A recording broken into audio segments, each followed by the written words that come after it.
मनुष्य जीवन की सार्थकता है कि हमारी अंतिम श्वास भगवान के चिंतन में छूटे। अंतःमति सो गति। यदि हमने जीवन में भजन का अभ्यास नहीं किया तो अंतिम समय हम भजन नहीं कर पाएंगे। जो पहले से अभ्यास करते हैं उनका चिंतन भगवान स्वयं बन जाते हैं। जैसे अंतिम समय में मूर्छावस्था होती है, बहुत दुख का समय होता है, उस समय हमारी इंद्रियां, मन, बुद्धि भगवान के चिंतन करने की योग्यता खो देती हैं। जीवन भर भगवान का आश्रय लिया, जीवन भर भगवान का भजन किया तो अंतिम समय में भगवान की कृपा, भगवान का स्मरण बन जाती है और उसके हृदय से जो भी भगवान का स्मरण करते हुए प्राण छूटा वो भगवान को प्राप्त हो जाता है। ये संसार बड़ा दुखमय है। यहां सुख की लालसा से भटकते भटकते अनंत जन्म व्यतीत हो गए, आज तक सुख नहीं मिला। अब मान लो जितनी श्वासें बची हैं राधा राधा राधा रटते हुए प्रभु के आश्रय में जीवन व्यतीत कर दो तो भगवान बड़े क्षमाशील हैं, बड़े करुणा समुद्र हैं। वो हमारे अपराधों को क्षमा कर देंगे और हमारा जीवन धन्य हो जाएगा। जैसे भगवान ने माया की रचना की, ऐसे ही माया से मुक्त होने की रचना की। माया का इतना बड़ा प्रभाव है कि वो सूक्ष्म है, वो हृदय में अपना प्रभाव डालती है। परिवार का मोह, शरीर की चिंता, नाना प्रकार के भोगों का आकर्षण, ये हृदय से होता है। और मुक्त करने के लिए भगवान ने अपनी पुरियां, अपने धाम की रचना कर दी। यदि आप निरंतर भजन नहीं कर सकते, आप विषयों का त्याग नहीं कर सकते, आप योग को धारण नहीं कर सकते, तो आप धाम में आके पड़ रहो। वृंदावन धाम का वास स्वीकार कर लो। धाम अपनी कृपा से आपको परम पद की प्राप्ति करा देगा। जैसे काशी में कोई मरता है तो उसे भगवान शंकर तारक मंत्र देकर उद्धार कर देते हैं। ऐसे वृंदावन में जब कोई मरता है तो श्री जी की सखियां, वृंदा सखियां की अधिष्ठात्र देवी हैं, वो उसके कान में राधा नाम सुनाकर परम पद प्रदान करा देती है। इसलिए चाहे जैसे हो, हमें चाहिए कि अब हमारा ये जन्म व्यर्थ न जाने पावे। यदि हम धामवासी नहीं बन पा रहे हैं तो हम धाम का भरोसा करके राधा राधा नाम रटते हुए जहां भी रहें भगवान के होके रहें। पाप कर्म न करें, किसी को दुख न दें, छल कपट से दूर रहें। निर्मल मन जन सो मोहि पावा, मोहि कपट छल छिद्र न भावा।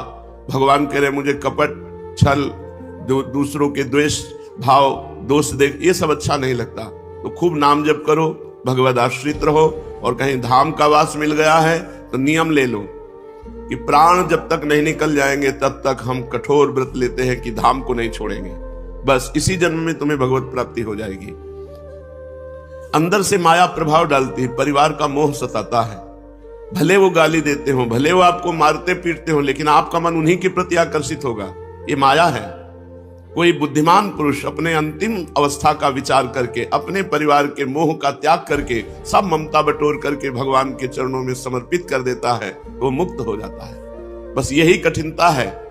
जननी जनक बंधु सुत दारा, तन धन धाम सुहृद परिवारा, सबकी ममता ताग बटोरी, मम पद मन ही बांध बर डोरी। ये सबसे कठिन काम है। सबसे प्यार, स्नेह, ममता समेट कर एकमात्र भगवान के चरणों में लगा दे, हर समय नाम जप करे, भगवान के आश्रित पड़ा है, मुक्त हो गया। पक्का विश्वास करो, जिसकी जिह्वा में नाम चल रहा है वो निश्चित भगवान को प्राप्त होता है।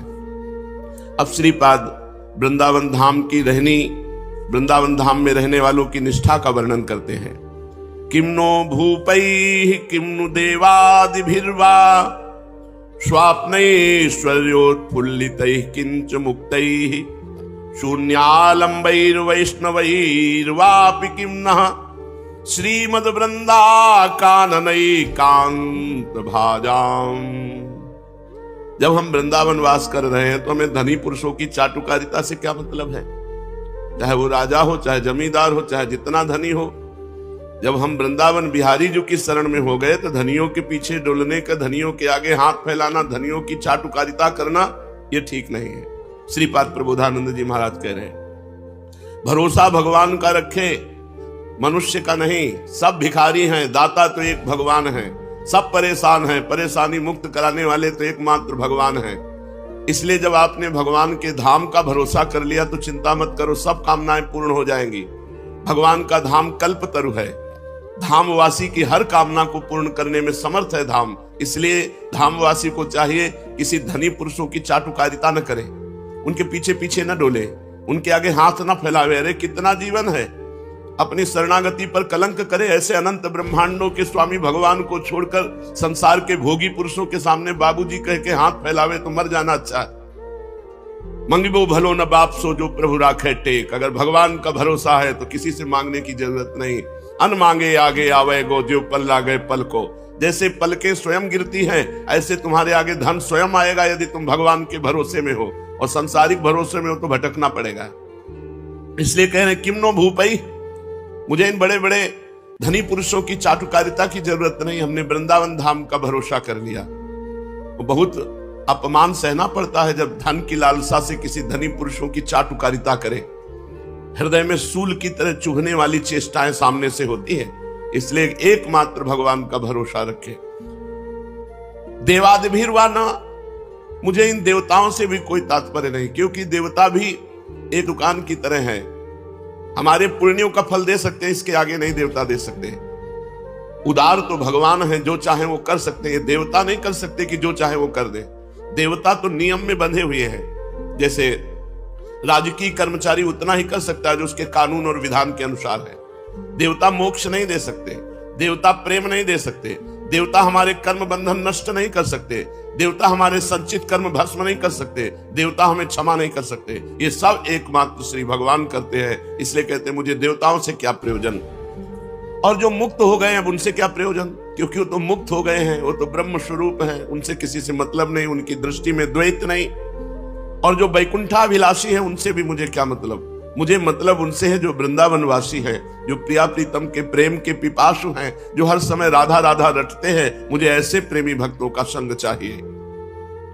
शम सर्वेषाम अप्रयासेन दात्री द्वत्रय कांति प्रेम पात्रैक पात्री आनंदात्मा शेष सत्वा निधात्री श्री वृंदाटव्यस्तुमें धस्य धात्री।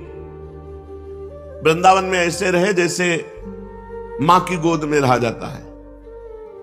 परम पावन धाम है, यहां हम मलमूत्र का त्याग करते हैं, यहां हम थूकते हैं, नहाते हैं। और प्रिया प्रीतम का निज महल है। तो जैसे हम मां की गोद में शौच कर देते कोई अपराध नहीं, मां की गोद में लघु शंका कर देते कोई अपराध नहीं, ऐसे हम वृंदाटवी मां की गोद में रह रहे हैं। और अंधा बन के रहे। यहां अंधा किसी के दोष दर्शन न करे, किसी की निंदा न करे, किसी के आचरण न देखे कि अरे ये तो वृंदावन वास करते हुए ऐसा करता है। यदि आप किसी के दोष देखेंगे तो वो दोष आप में आ जाएंगे और निंदा करने का आपको पाप लगेगा। इसलिए कह रहे हैं आनंदात्मा शेष सत्वानि धात्री श्री वृंदाटव्यस्तु में अंधस्य धात्री। धात्री माने मां, अंधस्य माने अंधा। मैं अंधा पुत्र हूं, कुछ नहीं देखता, किसी की बात नहीं देखता, बस अपनी बात देखता हूं। मेरे में क्या कमियां हैं ये दूर करना है, दूसरे में क्या कमी है भगवान जाने। भगवान उसको जैसे चला रहे वो चल रहा है। हमें किसी की निंदा करने का अधिकार नहीं है। अगर हम निंदा करते हैं तो पर निंदा के कीते आवत नहीं कछु हाथ, मूर्ख पर्वत पाप को ले चल अपने साथ। जो दूसरे की निंदा करते हैं वो दूसरों के पाप की गठरी अपने सिर पर बांधकर नरक की यात्रा करते हैं। इसलिए वृंदावन रहना है तो अंधा बन के रहना है। आंख होते हुए भी हमें सब में भगवत भावना करनी, किसी के दोष दर्शन नहीं करने। और जब हम इस तरह वृंदावन वास करते हैं तो वृंदावन वो सुख प्रदान करता है जो किसी साधना से नहीं मिलता। क्या? प्रिया प्रीतम श्यामा श्याम के चरणों की प्रीति वृंदावन अपनी तरफ से प्रदान करता है। वृंदावन प्रभाव सुन अपनो ही गुण देत, जैसे बालक मलिन को मात गोद भर लेत। जैसे मलिन बालक को मां गोद में उठा लेती, उसकी मलिनता नहीं देखती, ऐसे वृंदावन वासी को वृंदावन उठा लेता है और प्रिया प्रीतम के चरणारविंद में पहुंचा देता है। इसलिए कह रहे हैं निखिल जीवों को आनंद प्रदान करने के लिए द्वार खुला हुआ है श्री धाम वृंदावन। बस वृंदावन की रहनी आ जाए। चुप रहो, शांत रहो, किसी की निंदा मत करो, जो मिल जाए खाओ पियो और रात दिन राधा राधा कृष्ण कृष्ण जपो। जीवन पूरा का पूरा मंगल में हो जाएगा। अगर आखिरी बन गई तो पूरे जीवन की बन गई। पूरे जीवन पाप हुआ, अजामिल से वैश्यागमन करता रहा, हिंसक जीव की हिंसा करने वाला, नाना प्रकार के पाप रूपी मल से भरा हुआ, पर अंतिम समय निकल गया बेटे के बहाने, नारायण, भगवान की प्राप्ति हो गई। अंतिम बन गया तो पूरा जीवन बन गया। इसलिए सबको चाहिए अपनी अंतिम सुधार ले। चलते हैं परम पावन चरित्र श्री कृष्ण चैतन्य महाप्रभु का। महाप्रभु चैतन्य देव का ब्याह श्री विष्णु प्रिया जी से हो गया है। ब्याह होते ही महाप्रभु की दशा बदल गई। महाप्रभु उन्माद अवस्था को, कभी एकांत में बैठे हुए कुछ बोल रहे हैं, किसी की समझ में नहीं आ रहा है, कभी हुंकार मारकर पृथ्वी पर लौट जाते हैं, कभी कई कई घंटे भाव दशा में बैठे हैं। ऐसी दशा चैतन्य महाप्रभु की रहने लगी। बड़े बड़े वैद्य बुलाए गए, वैद्यों की बस की बात नहीं कि इस भाव दशा को जान सके। तो कोई कहता दिमाग में गर्मी चढ़ गई है, कोई कहता भूत प्रेत का आवेश है, कोई कहता भगवत आवेश है, पर कोई निर्णय नहीं कर पाया। महाप्रभु स्वतः ही स्वस्थ हो गए। महाप्रभु ने इच्छा जताई कि अब हम तीर्थ यात्रा करना चाहते हैं। जब हम तीर्थ यात्रा करते हैं तो हमारा हृदय पवित्र होने लगता है। पवित्र हृदय ही भगवान का भजन करता है। पवित्रता जब अंदर प्रवेश करेगी तो आपके अंदर खुद दोषों के त्याग की बात आ जाएगी। एक भगत जी रोज पेपर पढ़ते हैं और जब वृंदावन आए खुद उन्होंने कह दिया कि मुझे अब पेपर नहीं पढ़ना। जीवन भर हो गया नियम पूर्वक पढ़ते हुए, बोले अब मुझे नहीं पढ़ना। जब वृंदावन आया हूं तो मुझे भगवान का भजन करना है, भगवान की बातें पढ़। क्या हुआ? इतनी बड़ी आसक्ति पेपर की होती है कि लोग सुबह से इंतजार करते हैं जैसे भगवान के दर्शन का इंतजार। ऐसे वो इंतजार करते, पेपर आया बस पूरा उस संसार में क्या हो रहा है मोटी हेडिंग में तो एक बार पूरा पढ़ जाए, और वो पूरा जीवन पढ़ते रहे। छोटी छोटी बातों को अपने लोग देखते हैं, धाम का प्रभाव क्यों उनका नहीं। ये सब क्या है? ये भगवान की कृपा है। ये भगवान की कृपा से जब हम धाम में आए तो धाम पवित्रता इतनी प्रदान करता है कि धीरे धीरे सारे दोष, दुर्गुण, ममता ये सब नष्ट होती चली जाती है और जीव अनंत जन्मों से बिछड़ा हुआ भगवान को प्राप्त कर लेता है। आश्विन शुक्ला दशमी का दिवस है। आज ही के दिन भगवान श्री रामचंद्र जी ने लंका पर विजय प्राप्त करने के लिए चढ़ाई की थी। घर घर आनंद मनाया जा रहा है। आज के ही दिन वर्षा काल की परिसमाप्ति समझी जाती है। व्यापारी आज के ही दिन वाणिज्य के निमित्त विदेशों की यात्रा करते हैं। राजागण आज के ही दिन दूसरे देशों को दिग्विजय करने के निमित्त अपनी अपनी सेनाओं को सजाकर राज्य सीमा से बाहर होते हैं।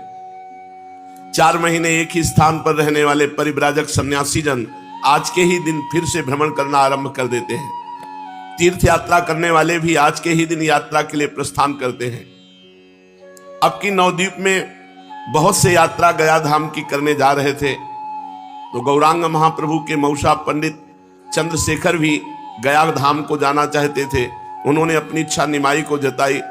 सुनते ही निमाई बड़ी प्रसन्नता प्रकट की और सची माता की आज्ञा लेकर चैतन्य महाप्रभु भी अपने स्नेही छात्रों के साथ गया जी की यात्रा का निश्चय किया। सब सामान जुटाकर अन्य लोगों को साथ लेकर ये गया धाम के लिए चल पड़े। इस प्रकार ये अपने सभी साथियों के साथ आनंद मनाते और प्रेम में श्री कृष्ण कीर्तन करते हुए मंदार नामक स्थान पर पहुंचे। इन स्थान में पहुंचकर इन्हें बड़े जोर से बुखार आ गया। इनके साथी इनकी ऐसी दशा देखकर बहुत अधिक चिंतित हुए। भांति भांति के उपचार करने लगे, किंतु इन्हें किसी प्रकार भी लाभ नहीं हुआ। अंत में इन्होंने अपनी औषधि अपने आप ही बताई। इन्होंने कहा, मेरी व्याधि इन प्राकृतिक औषधियों से नहीं जाएगी। यह रोग तो असाध्य है, एकमात्र इसकी औषधि है भगवान की कृपा। भगवान की प्रसन्नता से ही यह रोग जाएगा। यदि भजन करने वाले वैष्णवों की पूजा की जाए तो भगवान की कृपा प्राप्त हो जाती है। जो ब्रह्म ऋषि जन है, जो वैष्णव जन है, यदि इनकी चरण सेवा हो तो भगवान प्रसन्न हो जाते हो। भगवान प्रसन्न हो जाए तो सब रोग दोष मिट जाते हैं। भगवान ने स्वयं कहा है कि अग्नि और ब्राह्मण ये मेरे 2 मुख हैं। नाहम तथाग्नि यजमान वीर विताने अच्युतो घतप लुत मदन दुतभुंक्त मुखेन। अग्नि में खूब आहुति देने से मैं उतना प्रसन्न नहीं होता जितना बढ़िया खीर और घी टपटपाता हुआ हलवा ब्रह्म ऋषि और वैष्णव जन को पवाया जाए तो मैं जितना प्रसन्न होता हूं उतना अग्नि में आहुति देने से नहीं प्रसन्न होता। तो चैतन्य महाप्रभु ने कहा कि अगर यहाँ के वैष्णव और ब्राह्मणों की पूजा की जाए, उनकी चरण रज हमारे शरीर पर लगाई जाए तो हमारा रोग दूर हो जाए। महापुरुष वही आचरण करवाते हैं जिनसे जगत का मंगल होता है। एक विद्यार्थी ने प्रश्न किया, गुरुजी, जो ब्राह्मण नहीं है, केवल ब्रह्म बंधु है, अर्थात केवल ब्राह्मण कुल में जन्मा है और ब्राह्मणों के आचरण नहीं करता, संध्या गायत्री शास्त्र क्योंकि मर्यादा के अनुसार वो ब्राह्मणत्व नहीं धारण करता, तो क्या उनका भी इतना ही आदर है जितना आप कहते हैं कि वैष्णव और ब्राह्मणों की चरण रज मिल जाए तो हमारा शरीर निरोग हो जाए? हम तो समझते हैं जो ब्राह्मण कुल में जन्मे हैं और ब्राह्मणों का आचरण नहीं करते तो वो काठ के हाथी है, उनमें ब्राह्मणत्व ही नहीं है। जैसे काठ के हाथी से हाथी पने का कोई काम नहीं चलने का, उसी प्रकार जो धर्म कर्महीन ब्राह्मण है वो नाम मात्र का ब्राह्मण है, वो आदर का पात्र नहीं हो सकता। थोड़ी देर चैतन्य महाप्रभु चुप रहे और कहा, एक प्रकार से तुम्हारा कथन ठीक है, जो अपने धर्म कर्म से रहित है वो तो दूध ना देने वाली बंध्या गौ के समान है, उससे सांसारिक स्वार्थ कोई सद नहीं सकता। फिर भी जो काम हम भाव से करते हैं उसमें लाभ मिलता है। जैसे वो कर्म धर्म नहीं जानता, लेकिन हम भाव से पूज रहे हैं कि ये ब्राह्मण है, ये वैष्णव है, तो हमको हमारे पूजन का लाभ मिलेगा क्योंकि हमने उस पर भाव किया। वो धर्म कर्महीन है तो वो भोगेगा, हमने भाव किया तो हमारा मंगल हो जाएगा। जो श्रद्धा के साथ शास्त्रों की आज्ञा के अनुसार अपने को ही सुधारने का सदा प्रयत्न करते हैं, उनको चाहिए कि ऐसी बातें न करें, दूसरे में दोष दर्शन न करें। संसार में कोई ऐसा नहीं जिसमें गुण दोष ना हो। जड़ चेतन गुण दोष में विश्व कीन करतार, संत हंस गुण गाहे पे परिहरिवार विकार। सब गुण दोष में संसार है। क्या करे? जैसे दूध और पानी मिला के रख दे तो हंस दूध पी लेगा, पानी छोड़ देगा। ऐसे ही जो संत स्वभाव के लोग हैं वो दूसरों के गुण ग्रहण करते हैं, दोष दर्शन नहीं। इसलिए अपनी बुद्धि को संकुचित बनाकर, जैसे हम गाय दूध दे या न दे, हम उसकी सेवा करते हैं गौ माता मानकर, ऐसे ही ब्राह्मण अपने कर्म से भ्रष्ट है वो जाने, हम उसे ब्राह्मण मानकर सम्मान करते हैं, हम उसे वैष्णव मानकर सम्मान करते हैं। वो जो करेगा वो खुद भोगेगा, हम जो भाव कर रहे हैं उसमें हमारा मंगल हो जाएगा। सर्वश्रेष्ठ भाव अपने को सुधारना है, सामने वाले के गुण दोष देखने नहीं है। उत्तम बातें सुनो तात माया कृत गुण और दोष अनेक, गुण या उभय न देखी देखी स्वाविवेक। किसी के गुण दोष न देखे, सब में भगवान को देख करके उपासना करे तो मंगल हो जाए। देखो भगवान ने स्वयं ब्राह्मणों का कितना आदर किया। भृगु जी महाराज भगवान की छाती में जाके लात मारा, ब्रह्म ऋषि हैं, तो भगवान गुस्सा नहीं हुए, भृगु जी के चरण पकड़ लिए और दबाने लगे, बोले अतीव कोमलौ तात चरणौ ते महामुने। हे महामुनि, आपके चरण तो बहुत कोमल है, हमारी छाती तो बहुत कठोर, कहीं आपके चरणों में चोट तो नहीं लग गई? तो विचार करो, भगवान वहां साप भी दे सकते थे कि हमने तुम्हारा क्या बिगाड़ा, आकर छाती में लात मार दिया, लेकिन नहीं, वो ब्रह्म ऋषि हैं। अगर उन्होंने छाती में लात मारा तो भगवान ने हर अवतार तक में वो चरण चिन्ह धारण किया, भृगु चरण चिन्ह। हम भगवान के अंश हैं तो हमको यही चाहिए। अगर हमारे साथ कोई बुरा करे तो हम उसके साथ भला करें, बुरा न करें। करत जे अनसहन निंदक तिन्हु पे अनुग्रह कियो। ये बहुत ऊंचे साधक के भाव हैं, जो संसारी मान प्रतिष्ठा तथा धन विषय भोगों की इच्छा को सर्वथा त्याग कर एकमात्र भगवान की कृपा को ही अपने जीवन का चरम लक्ष्य समझकर सभी कार्यों को करते हैं, वही ये धारण कर सकते हैं, अन्यथा नहीं। जो पुरुष वासुदेव बुद्धि रखकर सामने से वैष्णव या ब्राह्मण गाली दे रहा है, हम उसमें भगवान की बुद्धि करें। अपने मुख से हम उसको कठोर वचन ना बोले, वो हमको कठोर वचन बोल रहा है। यदि ऐसा व्यवहार किया तो भगवान को आप प्रसन्न कर लेंगे, और अगर उल्टा व्यवहार किया तो फिर भगवान को प्रसन्न करना है तो वैष्णव जन के सामने झुक के रहो। वो गाली दे तो सुन लो, तुम्हारे पाप नष्ट हो जाएंगे, तुम्हारा मंगल हो जाएगा, ऐसा चैतन्य महाप्रभु कह रहे हैं, ऐसा शास्त्रों में भी लिखा है। तो इनकी आज्ञा पाकर 2-3 विद्यार्थी गए और शुद्ध वैष्णव जनों और ब्राह्मण जनों की चरण रज लाए, चरणोदक लाए। इन्होंने चरणोदक पिया और चरण रज लगाई, सोई बुखार खत्म।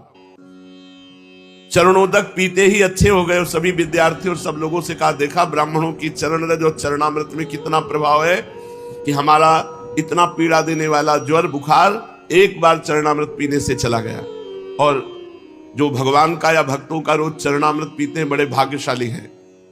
अकाल मृत्यु हरणम सर्वव्याधि विनाशनम श्री कृष्ण पादोदकम पीत्वा पुनर्जन्म न विद्यते। जो भगवान का चरणामृत या भक्त का चरणामृत पीते हैं उनकी कभी अकाल मृत्यु नहीं हो सकती, और बड़े से बड़ा रोग शरीर पर होने पर भी पीड़ा नहीं दे सकता, और अंत में भगवान की प्राप्ति होगी। ये चरणामृत पीने का महत्व है। वृंदावन में बिहारी जी, राधा वल्लभ जी ठाकुर विराजमान, इनका चरणामृत मिलता है। किसी पात्र में चरणामृत ले आवे, 2 बूंद रोज पान करे। अकाल मृत्यु हरणम सर्वव्याधि विनाशनम श्री कृष्ण पादोदकम पीत्वा पुनर्जन्म न विद्यते। उसका पुनर्जन्म नहीं होगा जो रोज चरणामृत पीता है। अब अपने साथियों के साथ चैतन्य महाप्रभु आगे बढ़ने लगे। पुनपुना तीर्थ ये गया धाम में है। वहां पहुंचकर सब लोगों ने पुनपुन नाम की नदी में स्नान किया और सभी ने अपने अपने पितरों का श्राद्धादि कार्य कराया। इसके अनंतर सभी श्री गया धाम में पहुंच गए। ब्रह्मकुंड में स्नान किया। देव पितृ श्राद्धादि करके चैतन्य महाप्रभु अपने साथियों के सहित चक्रवेड़ा के भीतर विष्णु पाद पद्मों के दर्शनों के निमित्त गए। ब्राह्मणों ने पाद पद्मों पर माला पुष्प चढ़ाने को कहा। ये अपने विद्यार्थियों के द्वारा गंध पुष्प धूप दीप माला आदि सभी पूजन की बहुत सी सामग्री साथ लिवाते गए थे। गया धाम के तीर्थ पंडा जोरों से पाद पद्मों का प्रभाव वर्णन कर रहे थे। वे उच्च स्वर से कह रहे थे, इन्हीं पाद पद्मों के धोवन से जगत पावनी मुनि मन हारणी भगवती भागीरथी गंगा उत्पन्न हुई है। इन्हीं चरणों का लक्ष्मी जी बड़ी ही श्रद्धा के साथ निरंतर सेवन करती रहती है। इन्हीं चरणों का ध्यान योगी जन अपने हृदय काल में कमल में निरंतर करते रहते हैं। इन्हीं चरणों को प्रभु ने गयासुर के मस्तक पर रखकर उसे सद्गति प्रदान की थी। असंख्य लोगों की भीड़, हजारों आदमी पाद पद्मों के दर्शन कर रहे थे और बीच बीच में जय हो के घोष हो रहे थे। पंडा लोग उनसे भेंट चढ़ाने का आग्रह कर रहे थे। बार बार पाद पद्मों का पुण्य महात्म सुनाया जा रहा था। पाद पद्मों का महात्म सुनते ही चैतन्य महाप्रभु आत्म विस्मृत हो गए। उन्हें शरीर का होश नहीं रहा। महाप्रभु के भावावेश आ गया। शरीर थरथर कांपने लगा। अरुण ओष्ठ कोमल पल्लव की भांति हिलने लगे। आंखों से अश्रुधारा बहने लगी। उनके चेहरे से भारी तेज प्रकाशित हो रहा था। वे एकटक भगवान विष्णु के चरण कमल की ओर निहार रहे थे और वहां कौन है, क्या कर रहा है, ये सब कुछ नहीं, भूल गए। किसने स्पर्श किया, कौन पकड़े हुए, इन सब बातों का पता नहीं। वे संज्ञा शून्य से होकर कांप रहे हैं। उनका शरीर उनके वश में नहीं। वे मूर्छित होकर गिरने वाले ही थे कि इसी बीच में एक सभा को चीरते हुए तेजस्वी सन्यासी आए और उनको पकड़ लिया, गिरने से बचा लिया। फिर उनके साथियों ने संभाला, भीड़ से हटाकर बाहर ले गए। बाहर पहुंचकर कुछ कुछ होश आया। वे निद्रा से उठे हुए मनुष्य की भांति चारों ओर आंख उठा उठा कर देखने लगे। सहसा उनकी दृष्टि एक तेजस्वी सन्यासी पर पड़ी जो गिरते हुए से पहले उन्होंने संभाला था। उन्हें देखकर चौंक उठे। उनके आनंद का वारा पार नहीं रहा। इन्होंने दौड़ करके सन्यासी जी के चरण कमल पकड़ लिए। अपनी आंखों से अश्रु विमोचन करते हुए सन्यासी ने इन्हें उठाकर गले से लगा लिया। इनके स्पर्श मात्र से सन्यासी महाशय बेहोश हो गए। दोनों ही शरीर सुधि से परे महापुरुष, दोनों को ही शरीर का होश नहीं। दोनों ही प्रेम में विभोर होकर अश्रु विमोचन कर रहे थे। यात्री इन दोनों के ऐसे अलौकिक प्रेम को देखकर आनंद सागर में गोते खाने लगे। बहुत से लोग एकत्रित हो गए। चारों ओर से लोगों की भीड़ लग गई। कुछ काल में सन्यासी जी को कुछ कुछ चेतना हुई। उन्होंने बड़े ही प्रेम से इनका हाथ पकड़कर एक ओर बिठाया और अत्यंत प्रेम पूर्ण वाणी से कहने लगे, निमाई पंडित, आज मेरा भाग्योदय हुआ जो सहसा तुम्हारा दर्शन हो गया। नवद्वीप में ही मेरा हृदय तुम्हारी ओर स्वाभाविक ही खींचा सा जाता था। मुझसे लोग कहते निमाई पंडित कोरे पोथी के ही पंडित हैं, बड़े चंचल हैं, देवता तथा वैष्णवों की खिल्लियां उड़ाते हैं। आप उन्हें अपना श्री कृष्ण लीलामृत सुनाकर क्या लाभ उठावेंगे? कोई कोई तो यहां तक कहता अजी ये पूरे नास्तिक है, वैष्णवों को छेड़ने में इन्हें मजा आता है। मैं उन सबकी बातें सुनता और चुप हो जाता। मेरा अंतःकरण इन बातों को कभी स्वीकार ही नहीं करता था। ये ईश्वरपुरी जी महाराज। मैं बार बार यही सोचता था, निमाई पंडित जैसे सरस, सरल, सहृदय और भावुक पुरुष भक्तिहीन कभी नहीं हो सकते। इनके मुख का तेज ही इनकी भावी शक्ति का परिचय दे रहा है। आज आपके भाव दर्शन के रूप को देखकर आनंद की सीमा नहीं रही। मैं कृतकृत्य हो गया। भगवत दर्शन से जो आनंद मिलता है उसी आनंद का मैं अनुभव कर रहा हूं। मैं अपने आनंद को प्रकट करने में असमर्थ हूं। इतना कहते कहते सन्यासी महाशय का गला भर आया। आगे वे कुछ और भी कहना चाहते थे किंतु कह नहीं सके। उनके नेत्रों में से अश्रुधारा भी पूर्ववत बह रही थी। सन्यासी महाराज की बातें सुनते सुनते इन्हें कुछ चेतना हो गई थी, इसलिए रुधे हुए कंठ से कुछ अस्पष्ट स्वर में इन्होंने कहा, प्रभु आज मैं कृतार्थ हुआ, मेरी गया यात्रा सफल हुई, मेरी असंख्यों पीढ़ियों का उद्धार हो गया। जो यहां आने पर आपके दर्शन का सौभाग्य प्राप्त हुआ। तीर्थ में श्राद्ध करने पर तो पितरों की मुक्ति होती है, जिनके निमित्त श्राद्ध तर्पण आदि कर्म किए जाते हैं, किंतु आप जैसे परम भागवत संत के दर्शन से करोड़ों पीढ़ियों का स्वतः उद्धार हो जाता है। आप जैसे संत भागवत वैष्णव के दर्शन से करोड़ों पीढ़ियों का उद्धार स्वतः हो जाता है। सब लोगों को आपके दर्शन दुर्लभ हैं। जिनका भाग्योदय होता है उन्हीं को आपके दर्शन होते हैं। ये कहते कहते इन्होंने फिर से सन्यासी महाशय के चरण पकड़ लिए। सन्यासी जी ने हठ पूर्वक अपने चरण छुड़ाए और इन्हें प्रेम वाक्यों से आश्वासन दिया। समझ गए होंगे कि सन्यासी महाशय कौन है। ये वे ही भक्ति बीज के अंकुरित करने वाले श्रीमन माधवेंद्र पुरी जी के सर्वप्रधान प्रिय शिष्य श्री ईश्वर पुरी जी हैं, जिन्हें अंतिम समय में गुरुदेव अपना संपूर्ण तेज प्रदान करके इस संसार से तिरोहित हो गए थे।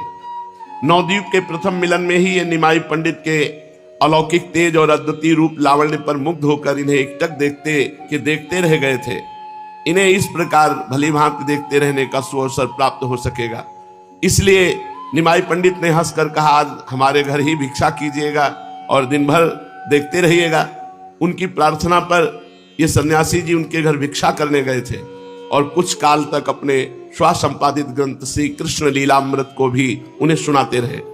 तभी से पूरी महाशय के हृदय पटल पर इनकी प्रेममयी मनोहर मूर्ति खिंच गई थी। आज सहसा भेंट हो जाने पर दोनों ही आनंद में डूब गए और आनंद के उद्योग में उपर्युक्त बातें हुई।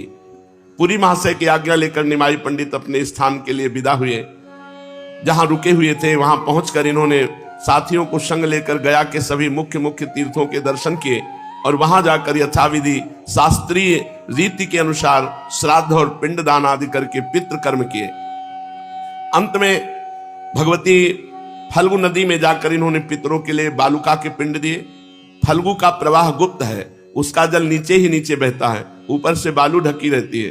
बालू को हटाकर जल निकाला जाता है और यात्री उससे स्नान संध्या आदि कृत्य करते हैं। प्रेत गया, राम गया, युधिष्ठिर गया, भीम गया, शिव गया आदि 16 गया में निमाई पंडित ने अपने साथियों के साथ जा जाकर पितरों के पिंड और श्राद्धादि कर्म किए। सब स्थानों में दर्शन तथा श्राद्ध करके ये अपने ठहरने के स्थान पर लौट आए। संसार में उन्हीं मनुष्यों का जीवन धारण करना सार्थक कहा जाता है जिनके हृदय पटल पर हर समय मुरली मनोहर मुकुंद की मंजुल मूर्ति नृत्य करती रहती हो, जिनके कान भगवान के मनोहर मुरली का भगवान की लीला कथा को श्रवण करते रहते हो, उनके कान धन्य हैं। जिनके नेत्र भगवान का दर्शन संत दर्शन करते हैं, उनके नेत्र धन्य हैं। जो मन भगवान के भयहारी चरणारविंद का निरंतर मधुराति मधुर मकरंद पान करता रहता, वो मन धन्य है। और जो तन भगवान की सेवा में, भगवान के धाम में, भगवान के लिए है, वो तन धन्य है।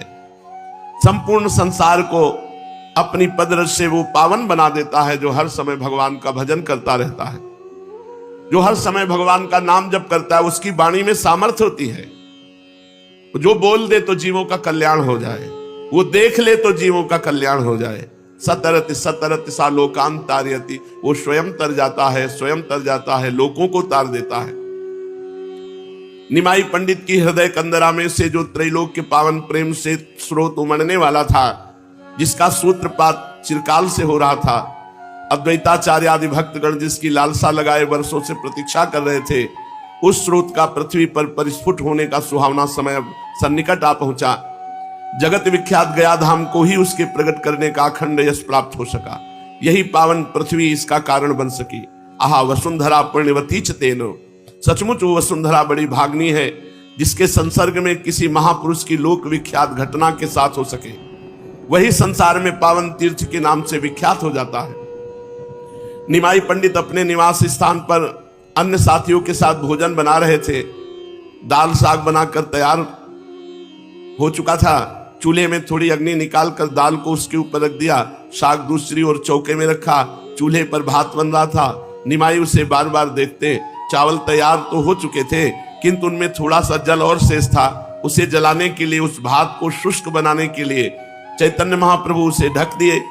थोड़ी देर बाद वे कटोरी को भात पर से उतार ही रहे थे कि इतने में उन्हें दूर से ईश्वरपुरी जी महाशय अपनी ओर आते दिखाई दिए।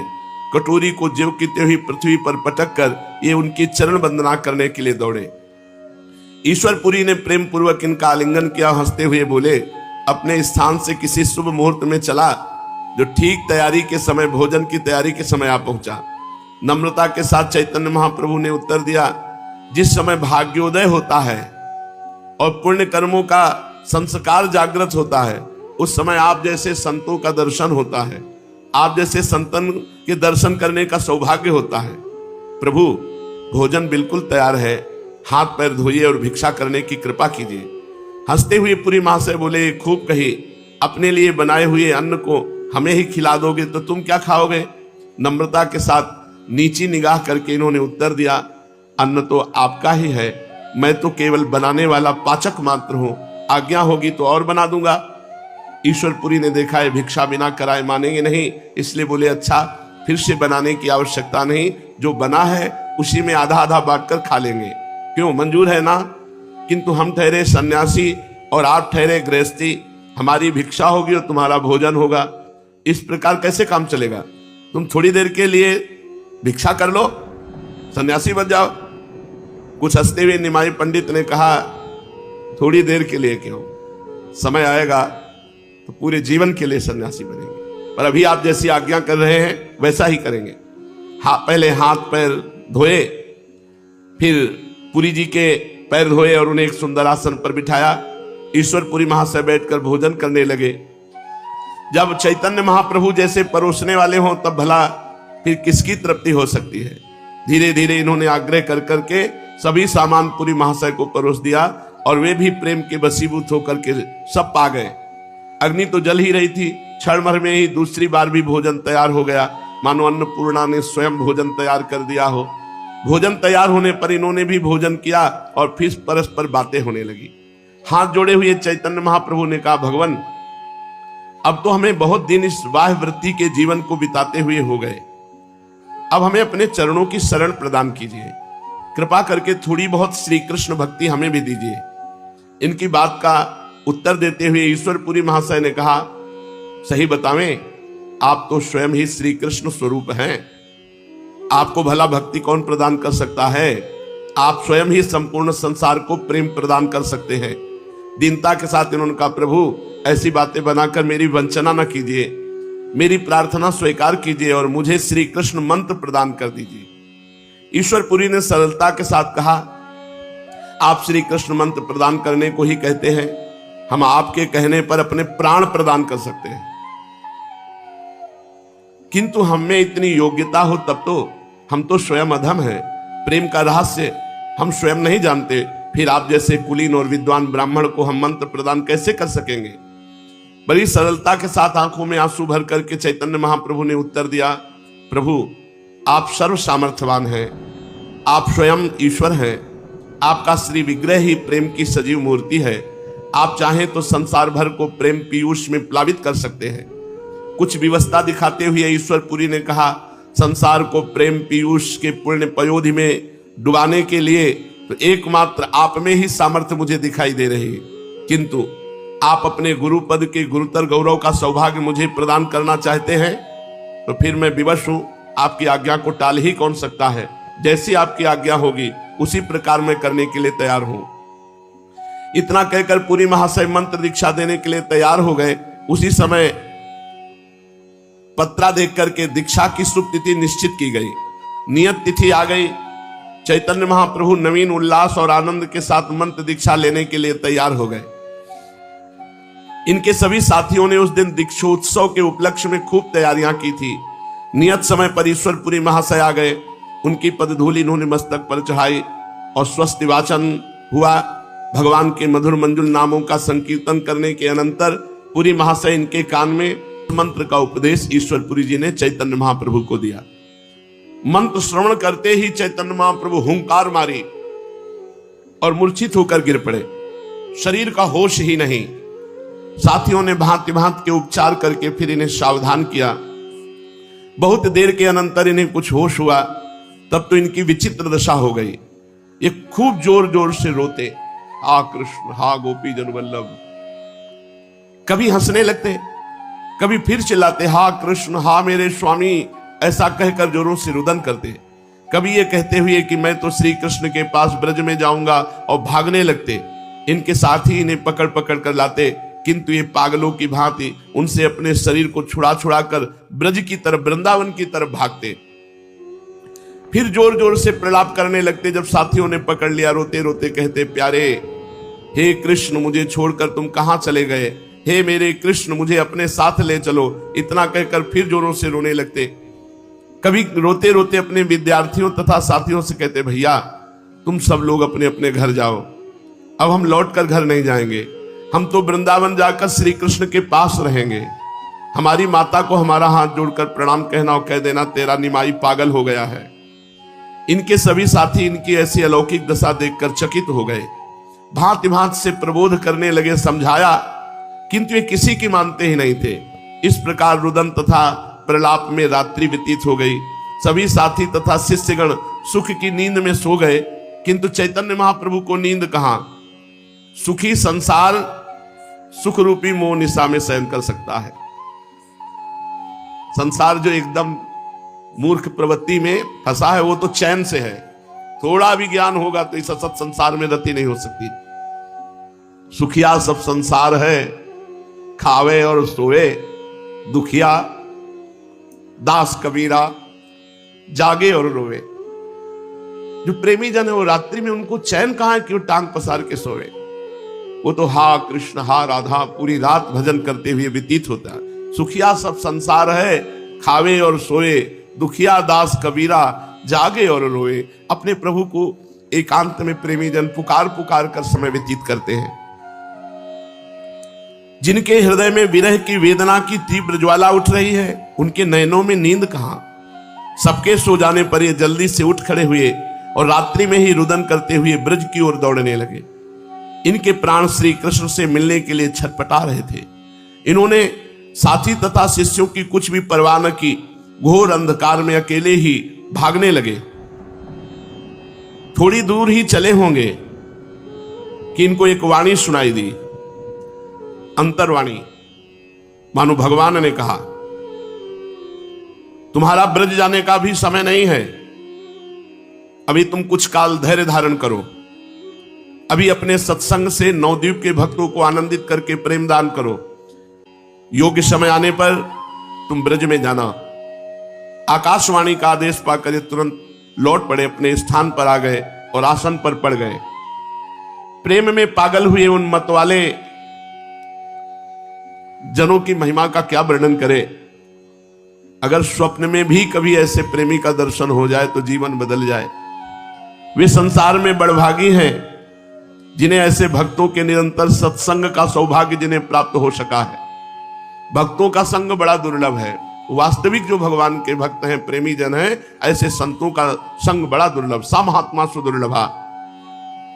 उनके भाग्य की तो भला सराहना कर ही कौन सकता है। इसीलिए तो महाभागवत विदुर जी ने भगवत दासों के दासों का दास बनने में ही अपने को कृतकृत्य माना। सचमुच भगवान के भक्तों का संग बड़ा ही मधुमय, आनंदमय, रसमय होता है।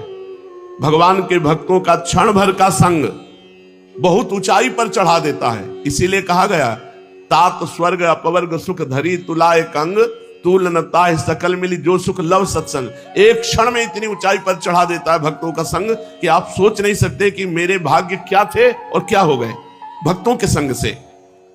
उनके दर्शन मात्र से, उनके मिलन मात्र से आनंद उमड़ने लगता है। चैतन्य महाप्रभु को मंत्र दीक्षा देकर श्री ईश्वरपुरी जी विचरण करने चले गए। शायद महाप्रभु से दोबारा नहीं मिले, क्योंकि जगत पूज्य प्रेमावतार लोक शिक्षा के निमित्त गुरु मानकर हमें प्रणाम करेंगे, ये हमारे लिए असहनीय होगा। इसलिए अब इस संसार में प्रकट रूप से नहीं रहना चाहिए, इसलिए उसी समय अंतर ध्यान हो गए। फिर कहां रहे, कहां कब अंतर ध्यान, कोई पता नहीं। उसी समय से उनके गुरु जी ईश्वरपुरी जी अंतर्धान हो गए, मतलब पता ही नहीं चला कि ईश्वरपुरी जी कहां गए। इधर प्रातः काल चैतन्य महाप्रभु उठे, लोगों ने देखा उनके शरीर का सारा कपड़ा आंसुओं से भीगा हुआ था। वे क्षण भर के लिए भी रात्रि में नहीं सोए। रात भर हा कृष्ण मेरे प्यारे, ओ प्राणनाथ मुझे छोड़कर किधर चले गए, इसी प्रकार विरह युक्त वाक्यों के द्वारा रुदन करते रहे। इनकी ऐसी विचित्र अवस्था देखकर अब साथियों ने गया जी में अधिक ठहरना उचित नहीं समझा। इनके शिष्य ने बड़ी सावधानी के साथ इनके शरीर को संभालते हुए नवद्वीप की ओर चले। ये होश नहीं है, शिष्यों के सहारे से चल रहे हैं, शरीर का कुछ भी होश नहीं। कभी कभी होश में आ जाते और फिर जोरों से चिल्ला उठते, हा कृष्ण किधर चले गए, हा प्राणनाथ रक्षा करो, हे पतित पावन इस पापी का भी उद्धार करो। इस प्रकार ये श्री कृष्ण प्रेम में बेसुध हुए साथियों के सहित कुमारहट्ट नाम के ग्राम में आए। ये कुमारहट्ट जिनसे इन्होंने श्री कृष्ण मंत्र की दीक्षा ली है, जिन्होंने इन्हें पंडित से प्रेम दीवाना बना दिया, उन्हीं ईश्वरपुरी जी के जन्म स्थान का नाम कुमारहट्ट नामक ग्राम है। प्रभु ने जे भी अपने गुरुदेव के गांव को देखा तो दूर से उस नगरी को साष्टांग प्रणाम किया। मेरे गुरुदेव इस गांव में प्रकट हुए हैं, दूर से उस नगरी को प्रणाम किया। फिर गुरु महिमा का महत्व बताने के लिए ग्राम की धूल रज लेकर के अपने शरीर पर मल रहे और साथियों से कहा कि ये वो गांव है जिसमें हमारे गुरुजी प्रकट हुए, तो कभी न कभी तो उनके चरण पड़े होंगे इस धूलि में, और उस धूलि को लेकर अपने माथे पर, अपने शरीर पे धारण करते। ये रज हमारे लिए अत्यंत पवित्र है, इससे बढ़कर त्रिलोकी में कोई भी वस्तु नहीं हो सकती। जिस गांव में हमारे गुरुजी प्रकट हुए, इस गांव का कुत्ता भी हमारे लिए बंधनीय है। चैतन्य महाप्रभु ने कहा कुमारहट्ट का कुत्ता भी हमारे लिए बंधनीय है। जिस स्थान में हमारे गुरुजी ने जन्म धारण किया, जहां की पावन भूमि में उन्होंने बालवश अवस्था में क्रीड़ा की, वो हमारे लिए लाखों तीर्थों से बढ़कर है। इस प्रकार गुरुदेव की जन्मभूमि में लोटपोट होकर प्रणाम करके गुरुदेव का महत्व प्रदर्शन करते हुए आगे बढ़े और थोड़े दिनों में नवद्वीप पहुंच गए। इनके गया से लौट आने का समाचार सुनकर सभी इष्ट मित्र, स्नेही तथा छात्र इनके दर्शनों के लिए आने लगे। कोई आकर इन्हें प्रणाम करता, कोई चरण स्पर्श करता, कोई गले लगकर मिलता। ये सबका यथोचित आदर करते, किसी को पुचकारते, किसी को आशीर्वाद देते, किसी के सिर पर हाथ रख देते, और जो अवस्था में बड़े थे और इनके माननीय थे उन्हें ये स्वयं प्रणाम करते। वे इन्हें भांति भांति के आशीर्वाद देते। सची माता तथा विष्णु प्रिया के आनंद का तो कुछ ठिकाना ही नहीं था। वे ही मन बहुत प्रसन्न हो रही थी। उस भारी भीड़ में वे दोनों एक और चुपचाप बैठी थी। सबसे मिल लेने पर इन्होंने प्रेम पूर्वक सभी को विदा किया और स्वयं स्नान आदि में लग गए। इनका भाव विचित्र था, शरीर की दशा एकदम परिवर्तित हो गई थी। माता को इनकी ऐसी दशा देखकर बड़ा आश्चर्य हुआ, किंतु वे कुछ पूछ न सके।